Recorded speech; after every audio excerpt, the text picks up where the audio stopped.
Good evening. The time is January 30th, 2026. And welcome back to Oscar's Cafe Corner. As you can tell, this episode is going to be a little bit different than others that we've recorded before, but there's a reason behind it. So before I dive into that, I just plain and simply just want to say thank you for everyone and everybody see my face, obviously. I don't mean to shatter your screens or anything else in between, but I definitely wanted to show my face and show gratitude and sincere appreciation to everybody who's liked, who subscribed, and who's listening to the channels and to the episodes as often as I've seen them, which have been pretty surprising. And the comments that I've gotten and emails that I've gotten for some people, including one that prompted me to go ahead and respond via TikTok, and that video in regards to the whole Seahawks thing and the last episode was pretty funny, actually. But at the same time, I do understand that people are fans and they're going to have their own opinions and they're entitled to it. I mean, that's their right to do so. But like I mentioned in the previous episode, I did want to make this episode a little bit unique. And just because the topic in general that I will be discussing right now with all of you is going to be a little bit of a trigger. So be ready for it. It's not going to be an episode that's going to be pretty cookie cutter. It's going to be my perspective and speaking from a minority's perspective, from somebody of color, from somebody of my ethnicity. Everything that's going on right now currently in the state of the country is frankly pretty disappointing. And I want to comment on that. Now, again, I have to be mindful in the way that I convey my message to all of you, because sometimes when you come off too overly aggressive and you speak your mind too much, you will be censored. And I have to tiptoe around that because I want to make sure that this episode does not get demonetized, right? Because the message that I want to convey to all of you is one that I hope resonates, right? And if it doesn't change your mind, at least it makes you pause and it makes you think. And there's always two perspectives and two sides to every story, to every scenario. Everyone has their own mission. Everyone has had their own upbringing, their own style of being, their own style of parenting, their own style of just being adult. I mean, that's the whole point of everybody being individuals. We're not all the same. We're not all cut out the same. We're not all skinny. Some of us are overweight. Some of us are obese. Some of us are tall. Some of us are short. We're all individuals. And for that very reason, we always have to be mindful and understanding, compassionate, and most of all, we have to be conscious that we are also raising little tiny human beings that are eventually going to become adults themselves. And if we're not careful in doing that, we will either repeat the same cycle of where we are now, or we will break it and we will be a better version in the long run. At least our kids will, at least my grandkids will. And the reason why I speak on that is because I want to tell you guys a story. And when I was, as some of you know or do not know, I came to the United States when I was about 7.5 to 8 years old. And the methods and how I got here, that's not important. That's not relevant to the story. But from a third world country like Central America that I came over, I didn't speak any English. I only spoke Spanish. And being 7 years old, turning into 8 years old, I looked very different than everybody in my school. And I think I mentioned in previous episodes before that, I didn't have like the luxurious clothes or shoes or pants or shirts. It was a lot of hand-me-downs, a lot of Goodwill stuff. And I have no shame in saying that, because honestly, that has laid a foundation for me to be appreciative of what I have, because I didn't have anything. I came to this country, literally my parents came over with whatever they could carry in their luggage. And there's a reason and story behind that I'm not going to go into, because that's not the point of this episode. And I came here and I went to school, and originally they wanted to send me back to second grade because I couldn't speak English, obviously. So when they tried to test me, obviously, on English and grammar, obviously I did poor. But they did at that time was called a placement test, right? So they give you all these exams prior to starting the school to make sure that you are literate, right? Number one, do you know how to read? You might not read in English, but can you read in general? Do you understand math and the contents and all that? And the one thing that's pretty advantageous where I came from is that mathematics in Central America and in other countries other than US, it's way more advanced and it's taught very differently than it is down here.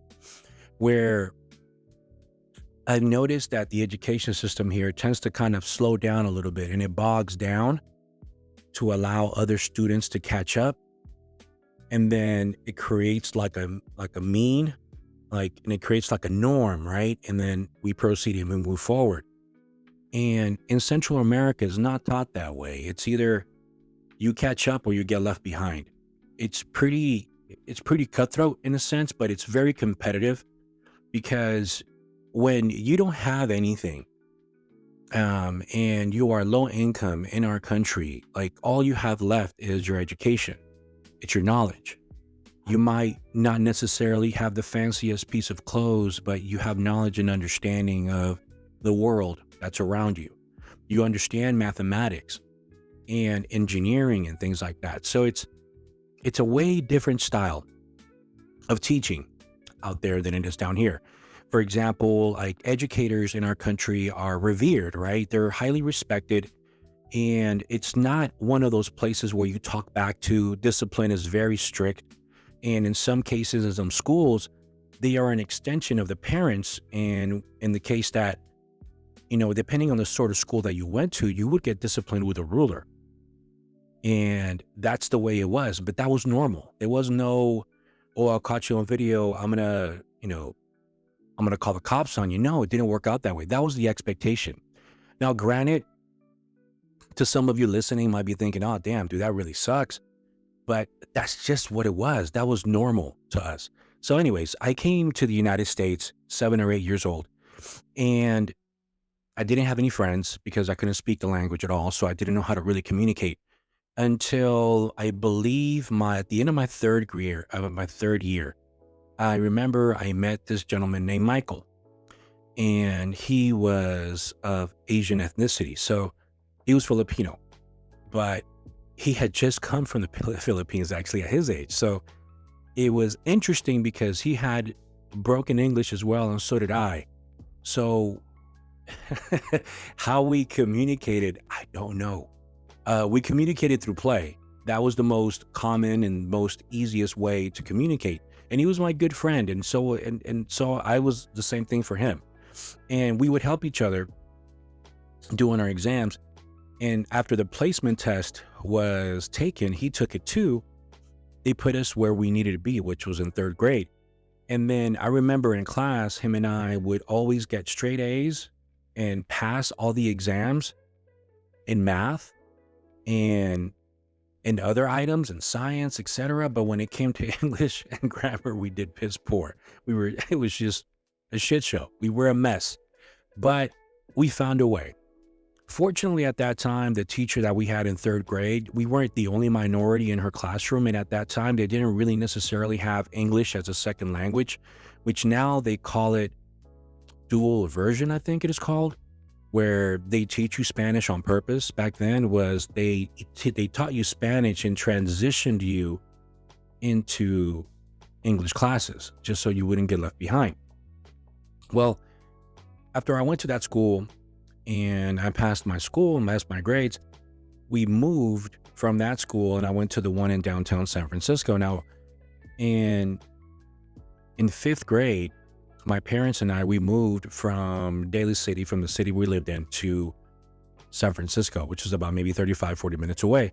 But the school, based on where we lived, they weren't very good ones. They were like, there was a lot of low income housing. It was dead smack in the middle of the ghettos where a lot of the low income families went to. And those schools were notorious for harboring future gang members, right? So gang members around that time would go to the schools and they would purposely, attempt to recruit individuals onto gangs and have them doing bad stuff for them. That's just the way it was. So my parents went out of their way to go to the district and file for me not to go to those schools.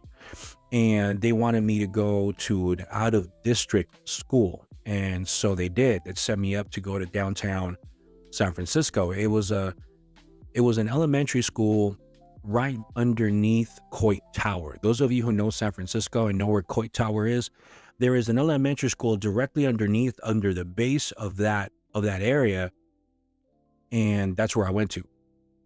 And it was because of the area, it was predominantly Asian.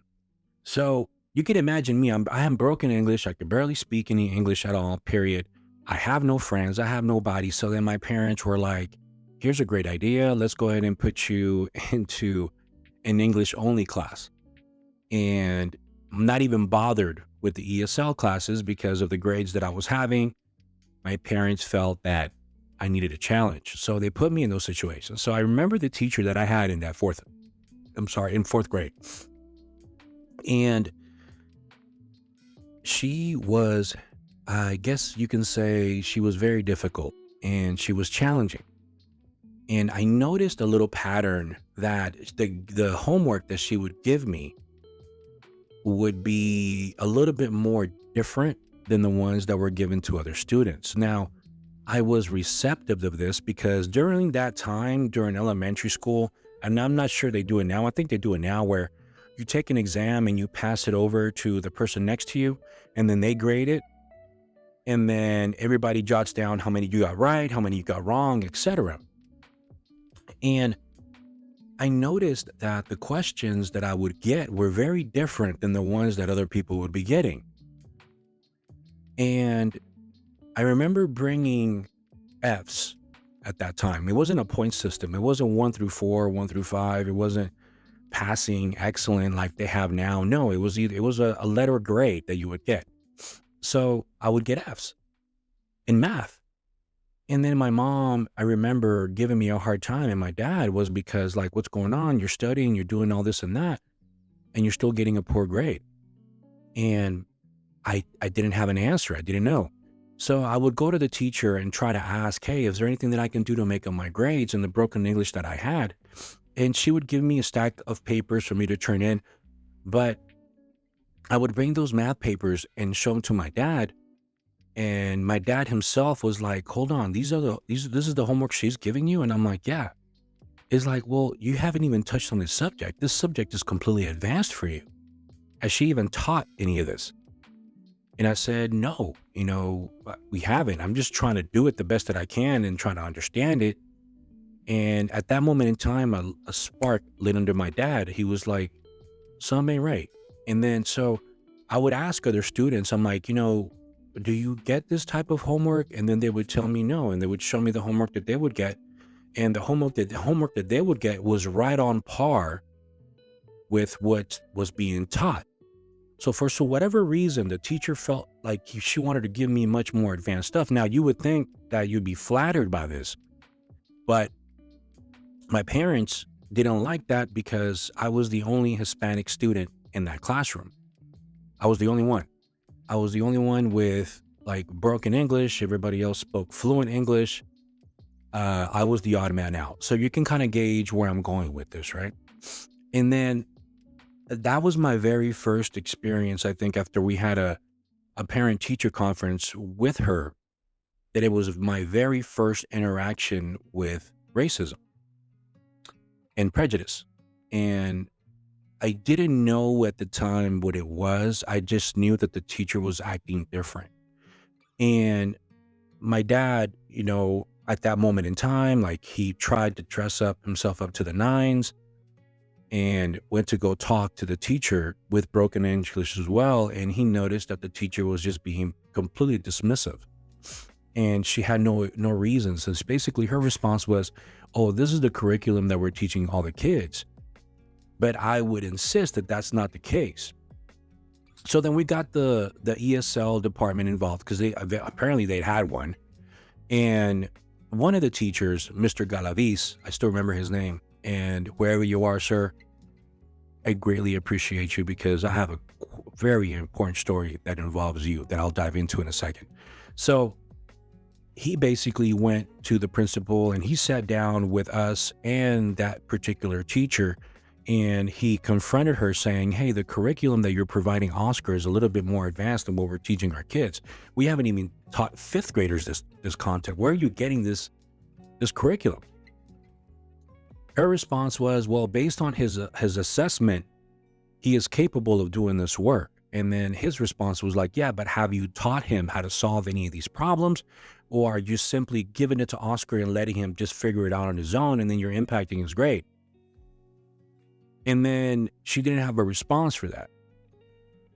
But my dad caught on that basically I was getting special treatment, not in a good way, in that classroom. So I was completely removed from that class. And then I was completely discouraged. So my parents basically signed me up to go to the ESL English as second language class. And I was with other kids of my skin tone, color, other Filipino kids, Asian kids who were broken English, were learning and were at the same level as me, English wise. But it was hilarious as hell because when it came to math, our classroom scored higher than everybody in the entire school. Who would have thought, right? But when it came down to the other courses, we were not very well. But when it came to math, we were very highly rated because we just know math. Math is universal language in every culture and every country that you can think of. And I remember being so discouraged because I just didn't feel like I belonged. I felt like that particular teacher really impacted me in a sense that I never want to make a student or a human being feel that way. Like they are second class citizens and of very little importance. Like their rights don't matter. Like their backstory doesn't matter. Like how they got to where they are doesn't matter. Like them trying to better themselves and provide for their family doesn't matter. Those stories go by the wayside. And you have no past. And basically all they see is the skin color. They see the color of your eyes. They see your ethnicity. They see your demeanor, and automatically already jump to assumptions that you're one way without even taking a minute to even try to get to know you. And that was my very first experience with that. And I remember it impacted me so much that I would be bummed out and go to school and then come home, and I was very depressed. And those of you that know me know that, I'm the only child.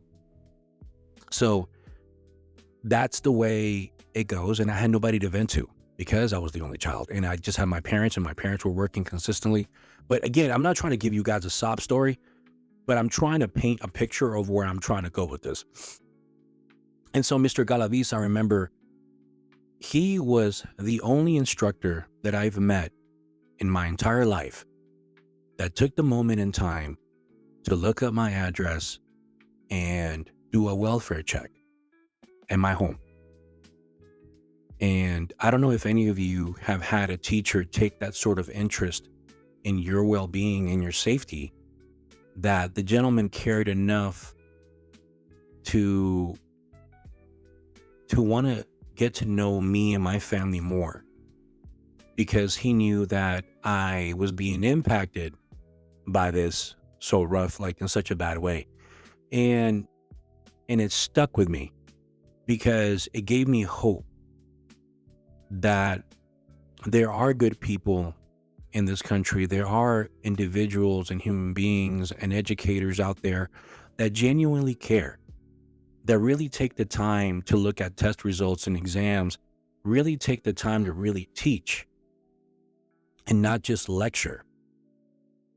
And there is a difference, in my opinion, from lectures and teaching. Lectures, you're talking on a subject and on a particular item, and it is your job as a student to retain the information and take notes as much as possible.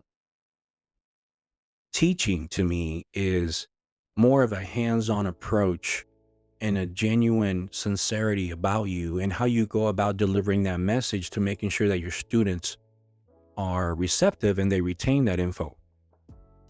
That's the difference for me. Now, again, it could be different if you're an educator. It could be totally different for you. But for me, that's my perspective. Now, if I'm wrong, I'm wrong. If I'm not, I'm not. But that was my experience. So again, all these These stories are based on the stuff that I went through and that molded me into who I am and why I'm so upset about this next topic. So, in regards to rights, I don't know if some of you know. So, the United States created a constitution to protect the rights of every civil living citizen in this country. And within that constitution, they wrote a Second Amendment, which gives citizens the right to a well-regulated militia and then every basically right to bear arms. You can have a gun, right, to protect yourself. That's your right. And in some states, there are open carry rights, right? And Minnesota, in particular, is one of those states. So I'm going to read verbatim what some of the things are, okay? So bear with me. In Minnesota, individuals are allowed to openly carry firearms, including handguns, as long as they possess a valid permit to carry a pistol. This permit is required for both open and concealed carry, meaning there is no legal distinction between the two forms of carry under Minnesota law. Now, here are some requirements. Number 1, be at least 18. Number 2, complete an approved firearms training course that covers safe use and legal aspects of carrying a firearm. Submit an application to the sheriff, they do a background check, and you have it. Now, while open carry is generally permitted in certain parts of Minnesota, there are specific locations where it's prohibited, including K-2 schools, state and federal courthouses. And in certain public places, as defined by local ordinances, particularly in cities like Minneapolis, where open carry is effectively restricted in most public areas, where you can have your gun, but you can't have it loaded. So that's the backstory. That's the Second Right Amendment, and those are the rights, the legal rights to citizens in Minneapolis, Minnesota. So then I go to what I'm going to dive into right now, and that is this. You get to a point where if you are of a minority, or if you just plain and simply have sympathy or empathy or whatever it is to immigrants being taken advantage of, and certain departments that I won't mention by name are using, let's just say, not normal tactics to get results. And you want to go out there and protest on this particular item because you want to show your disagreement. So you wake up that day and you have a permit to carry a gun. So you put your gun in your holster and you go out and you protest. During your protest, you encounter another human being who is also encountering these individuals who are known to be a little bit reckless more than normal. Now, again, this is where the mistakes began. Read the room. If you know that these particular individuals have an affinity for violence first and then ask questions later type of thing, be mindful that this might not end well. And when tempers flare, people get passionate, they're in the heat of the moment, camera phones come out, and then this particular individual was obstructing an area apparently where these agents were performing their duties. And in the process, they get into a heated argument, everything was captured on video.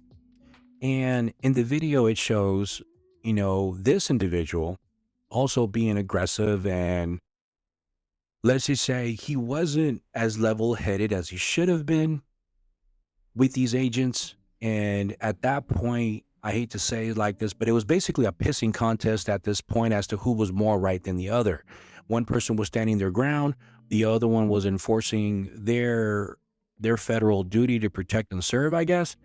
And in the process, one of the human beings that this person is with, she falls on the ground, gets pepper sprayed in the face, and she's obviously been taken down. So he steps in. He's still carrying his cell phone. holding it up. And then shoving starts. And then the agents shove this person down to the ground. And now, why they did that, they themselves are the only ones in that particular situation that know their training as to what to do in those circumstances. But the lady's already been subdued, and she's already been like pepper sprayed. Sorry, I'm over here mumbling around. She's already been pepper sprayed. And then you spray the gentleman as well. So now he's carrying a gun, protecting her, and he's got pepper spray all over his face. She's got it all over her face. She's in agony. He's now even more pissed off. So who knows what he was saying, whatever the hell he was doing. So then the agents subdue him to the ground. One of them feels the holster on his side. And the rest, you guys know. He was unalived. And not one, but they struck him 10 times, to my knowledge, based on the reports. And the gentleman passed. So then the situation gets worse, because obviously this is now the second case in Minnesota where a citizen has lost their life at the hands of this particular organization, who is pitching you that they are just doing their federal duty. Now, what in my opinion they're doing, and what is happening right now, is that it's creating a massive divide between people. And there's a lot of folks who have a very strong opinion about immigration. And there's other folks who are on the other side of the fence and they sympathize. And there's others who'd reject it. There's others that say, hey, you should go to this country based on certain legal means and this and that, blah, blah, blah, blah. And what I say to that is such a difficult and gray area, more than you think. And as a person who's gone through it, I can tell you that is not as simple as you think. Racism exists, and it becomes more evident, and it surfaces more when cases like this happen. Now, the gentleman was fighting for his right, and whatever the official was doing, he was doing in his job. In his mind, he was doing his job. Now, the problem that I have is that law enforcement doesn't wear masks unless you're an undercover cop. Your face gets pixelated, whether you're operating a case. Some undercover detectives, they get pixelated or they wear masks. Typically, you do that if you want to protect your identity. But if you are enforcing immigration laws, why are you covering your face? I mean, you should be proud of what you do, correct? You should take some pride and ownership. Now, if you are concerned of being identified, then maybe that's not the job for you. And yes, there are extremists. Yes, there are people who will troll and find all the data that they can in you. But at the same time, it's like, why are you putting yourself in that position to begin with? And then reports are being released that there's quotas that their department has in place. So now you're monetizing the capture of these immigrants. And that's a major problem, because we're missing the point. You're incentivizing racism and prejudice. You can say that, oh, they're enforcing and they're regulating rules and laws, but in reality, immigration does a really poor job of keeping a database of who's active and who's not. That it's kind of that needs to be fixed first. We need to find out who's actually legit gone through the process, because I've seen people being detained being of my skin color and broken English, and those people are American citizens. And then you have lawsuits on your hands. So where it's one of those knee-jerk reactions that's really sparking an outrage in people, including myself, because I see it. And it's really, really sad and unfortunate that the country is currently where it is now. And I don't see it any better. And I don't think that people understand that this is not healthy for anybody in the long term. And if you are the individuals that are anti-immigration, that's fine. You're entitled to your opinion. Okay. But I want to see arguments about it. And a lot of people say, oh, well, immigrants are killing citizens, blah, blah, blah, blah. And I get it. I sympathize with that argument all day. That's fine. They should be in jail. But when you're going to places of business where people are working, legit working, they're not even doing illegal activities, they're working, then I have a problem. Because you're interrupting a workspace that people are trying to provide for their families for whatever reason, and now you're disrupting it, and now you're creating havoc. You're intimidating, you're being a bully. And to some people be like, hell yeah, hell yeah. Well, how many of us wake up one morning and fill out the application on Indeed or LinkedIn to be, and I'm sorry to say it, I'm going to be very stereotypical here, to be a landscaper? Nothing wrong with it. But how many people sign up to be a gardener? A legit gardener, pushing a mower. How many people sign up and wake up one day and say, you know what, today I want to be a roofer. I want to work in 104-degree weather. Who does that? Very rare folks. Who wants to work in agriculture and be exposed to the exorbitant amount of pesticides and chemicals that those people are exposed to day in and day out? Who signs up for those jobs? And who wants to sign up and be like, you know what, I'm going to go to Home Depot today and just try to get a job because I can't find one anywhere else. So I'm going to wait around for somebody who needs something moved for a couple $20 and some lunch, maybe $150 in the day.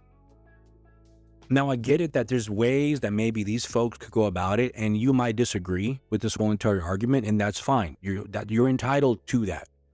But I just want you to be receptive to that. And the last and final thing that I think a lot of people are forgetting, and this is where the racist aspect come from this, is like, not every immigrant is Hispanic.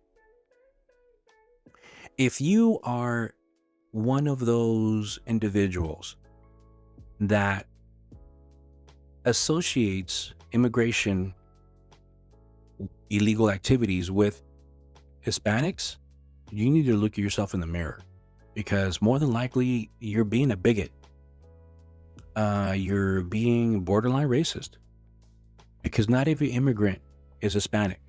There's other ethnicities, but yet you see on social media, the only ethnicity that's ever covered is us. Why is that? So that bugs me.